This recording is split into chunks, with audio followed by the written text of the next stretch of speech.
Hello bookworms, it's Jade from Bedtime Bookworm and welcome back to my channel. Today I'm here to tell you all about my experience meeting Laini Taylor for the first time.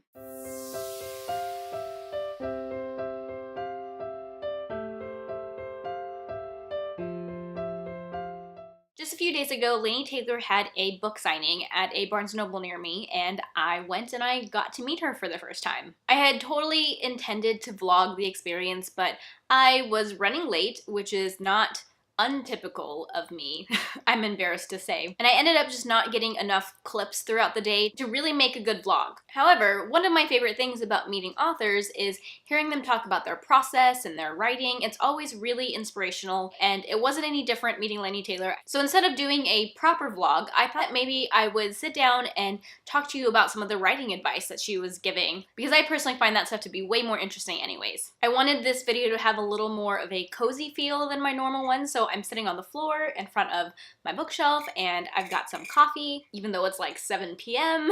I'm going to start the video by talking about the writing advice that she gave, and then I'll talk about the signing portion and show you the books that I got signed. And at the end of the video, I'm actually going to talk about the giveaway that I'm doing for a signed copy of Muse of Nightmares. I'll leave timestamps in the description box so you can jump to the parts of the video that you're interested in hearing about. So when I very first arrived at Barnes & Noble, like I said, I was running a little bit late. I got there right at 2 o'clock, which is when the event was supposed to start, but I still had to buy a copy of Muse of Nightmares, because if you're not familiar with Barnes & Noble signings, most of the time they require that you buy the book before you can get anything signed by the author. This ended up being a little bit of a dilemma for me because I actually already pre-ordered the UK version of Muse of Nightmares to go with my UK Strange the Dreamer copy, but unfortunately that Muse of Nightmares isn't being delivered until next week. So when I realized that I wasn't going to have my own copy of Muse of Nightmares for the signing, I was definitely a little bit sad, but it didn't really matter because I was going to have to buy a copy from Barnes & Noble to go to the signing anyways. So that's why I'm doing a giveaway for a signed copy of Muse of Nightmares. It's the US hardcover that I had to buy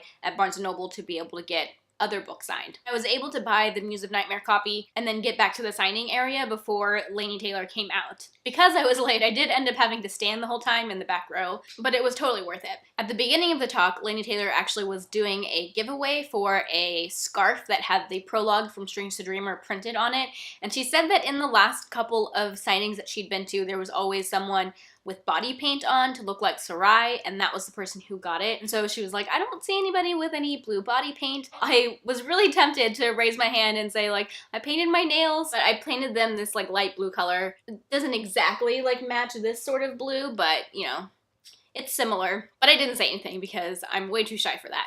But I did purposely paint my nails this color before going to the signing. So there was a different author there who was interviewing Laini Taylor and like leading the discussion. I don't remember what her name is off the top of my head because she wasn't an author I was familiar with, but I will pop it on the screen for you. She started out by asking Laini Taylor when she knew she wanted to be a writer, like has she always wanted to be an author? And Laini Taylor said that yes, she's always wanted to be an author. She's always had stories in her head that she wanted to get out, but that she spent a lot of her teenage years and early young adulthood with story ideas in her head and wanting to write them down, but never actually getting to the point of writing things. She said she would spend years just building worlds in her head and like taking notes about the worlds, but that she didn't have a plot and that she wouldn't actually write anything for a long time. She talked about how she has ideas in her head and how they're kind of like standing in line until they're ready for her to sit down and start actually working on. And that Strange the Dreamer actually started with the ideas for the character, the Muse of Nightmares, and if you've read Strange the Dreamer, you know who that is. So she has that story idea in her head, and one day it bumped into the story or character of Laszlo in her head, and then that's how they became one story. She also talked about how after she finished the Daughter of Smoke and Bone trilogy, she wanted to write a standalone. And then everybody laughs, of course, because Strange the Dreamer is a duology. And she said that once she started writing it, she realized it was bigger than what she could fit into one book. And so that's how it ended up being a duology. But that in her mind, the duology is one story it just was really long. And then the other author asked Laini Taylor to talk about her writing process. And she said a few really interesting things that I want to share with you. She said that one of the first things that she does when she's getting ready to write a story is she sits down and she brainstorms, but she particularly brainstorms about how she wants the book to feel. She thinks a lot about the feeling and the atmosphere of the book. And she went on to talk about how word choice is really important to her. And she feels like when you're writing a book, you're not just writing a story or telling a story, you're creating an experience, and the words that you use really can affect a reader's experience. She said she takes into account word choice and sentence length and meter and just like the feeling that words convey, which if you've read any Laini Taylor, you will totally understand what she means by that, because her writing is so atmospheric, and I've described her writing as being very lyrical but still full of substance and not just fluffiness like I feel like a lot of other lyrical writing can be. It's not just meaningless pretty words. They're pretty words that actually mean something. And so it made so much sense when she was talking about how she pays attention to word choice and to how words make you feel, and that she starts thinking about that from the very beginning, about what sort of feeling she wants to convey with the book and the atmosphere of the book before she even starts writing anything. She also talked a little bit about point of view and how because of the way that she writes and the words that she chooses to write with, she tends not to do first person narrative because those are just not the kinds of words that people think in their head. And that's why most of her stories are in third person narrative, which I thought was really insightful. She also talked a little bit about like description in her writing, and that it's really easy to get carried away with describing all the details of things, and that she really tries to convey descriptions through the atmosphere and the word choice and not through like direct description. She also went on to say that paying such close attention to word choice is definitely like a style thing, and she's not saying that's the only way to write or there's a right way or a wrong way, but that paying attention to word choice and atmosphere is a really integral part to her writing process. Laini Taylor was very big on, everyone has a different writing process and you just got to figure out what works for you.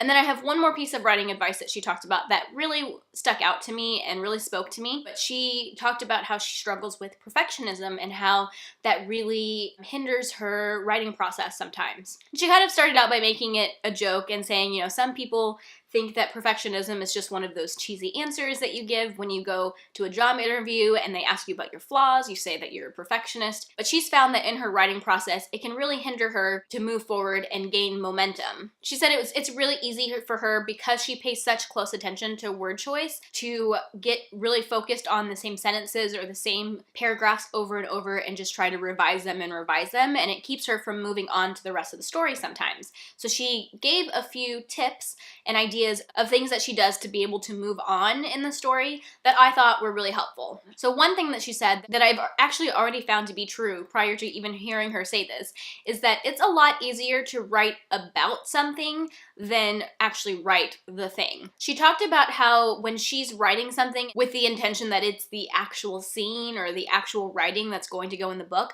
that's when the perfectionism kicks in and gets her stuck sometimes. And so when she writes about a scene instead of actually writing the scene, it's easier for her to get into a flow mind state and just get the words moving and onto the paper. This made a lot of sense to me because during Camp Nano in July, I was writing an outline for the project that I am working on for NaNoWriMo this year. And my outline was a lot of what she said. It was writing about what's going to happen. And I found it not super easy because I was still kind of brainstorming plot points and things, but I found it so much easier just to write about what was going to happen in my book than I think it will be in November when I'm actually writing nano words that are part of the draft. So that piece of advice really resonated with me. Another thing that she talked about was that sometimes when she's really stuck getting started on a scene, she'll decide that she's going to write that scene 3 different times. Give her like a 5 to 10 minute per time of writing that scene, and we'll write it 3 different ways. And she said that this helps take the pressure off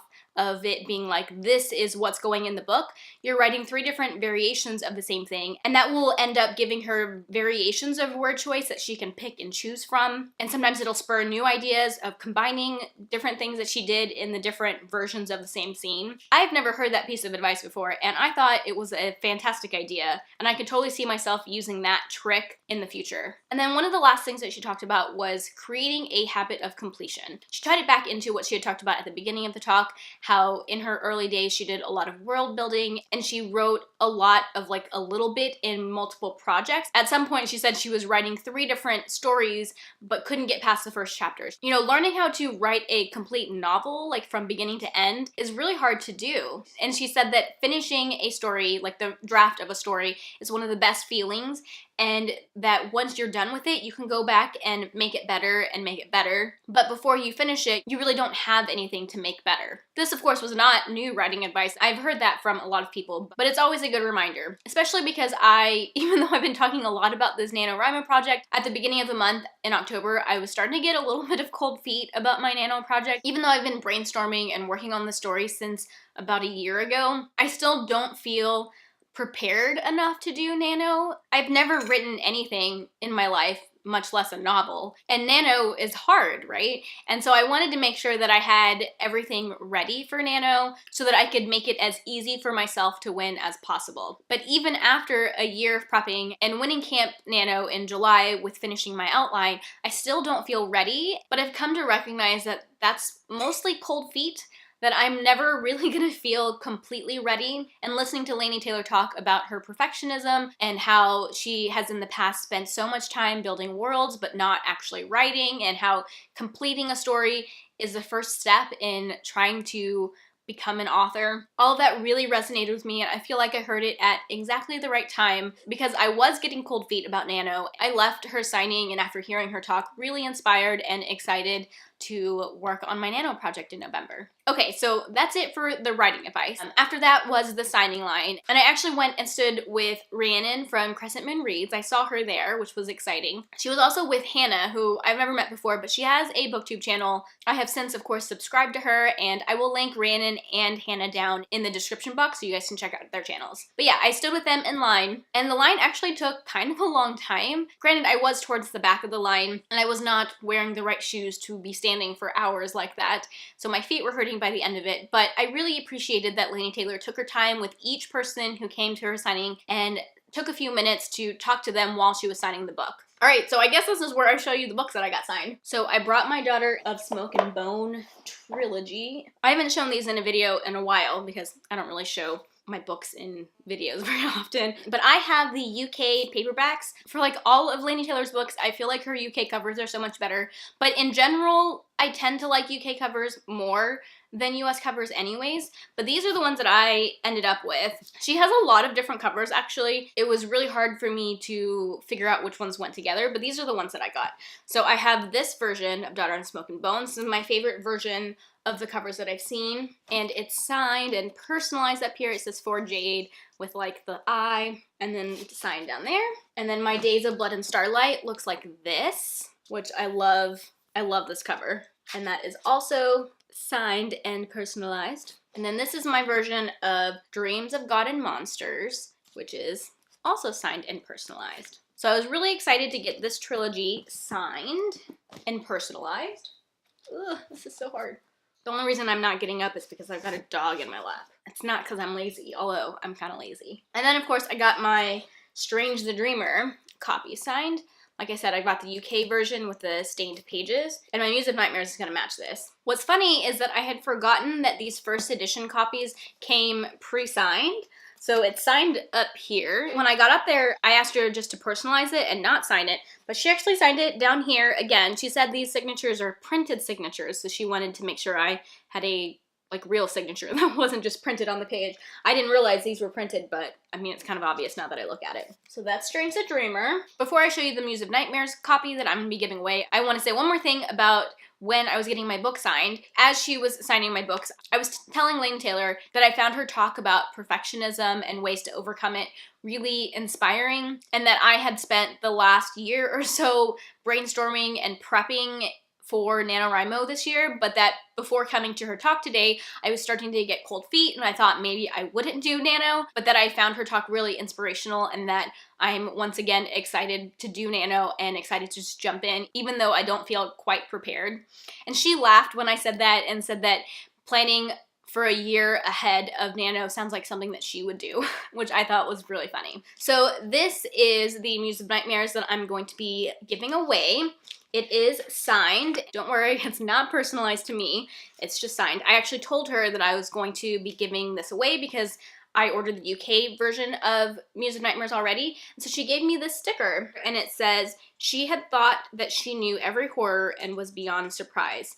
She was wrong." Muse of Nightmares by Laini Taylor, art by Jim D. Bortolo. So whoever wins the giveaway is going to be getting this sticker as well. So that was really nice of her to give me something extra to put in the giveaway. So if you want to win this signed first edition copy of Muse of Nightmares, then you have to do two things. You have to subscribe to my YouTube channel, and you have to leave a comment on this video telling me who your favorite character in Strange the Dreamer was. If you haven't read Strange the Dreamer yet, that's fine. Just tell me why you're interested in winning the book. Is it because you love the Daughter of Smoke and Bones series? Is it just because you've heard a lot about it? Whatever your reasons are for wanting to win a copy of Muse of Nightmares, leave that in your comment. If you don't say one of those things, then I'm going to assume that you're just leaving a comment on this video because you want to leave a comment and not because you are actually interested in winning the book. And of course, to be able to send you the book, I need to get your address. So either you need to be over 18 and willing to give me your address, or you need parental permission and they're okay with you giving me your address so that I can send you the book. Okay guys, I think those are all the things that I wanted to tell you about my experience with meeting Laini Taylor. She was amazing and sweet, which I knew she was going to be, and I love that I left the signing so inspired to participate in NaNoWriMo this year. If you like this video, be sure to give it a thumbs up and subscribe to my channel if you like bookish content. I post 1 to 2 times a week. That is all I have for now. Thank you so much for watching, and until next time, bookworms, keep reading. Bye. A few days ago, Laini Taylor was in town. That's all I'm gonna say. I'm gonna start the video by talking about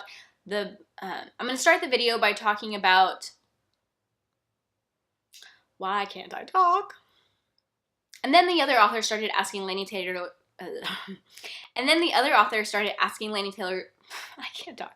Then I think I'm going to find it when I'm then I think I'm going to find it when it then I think it will be. So this is,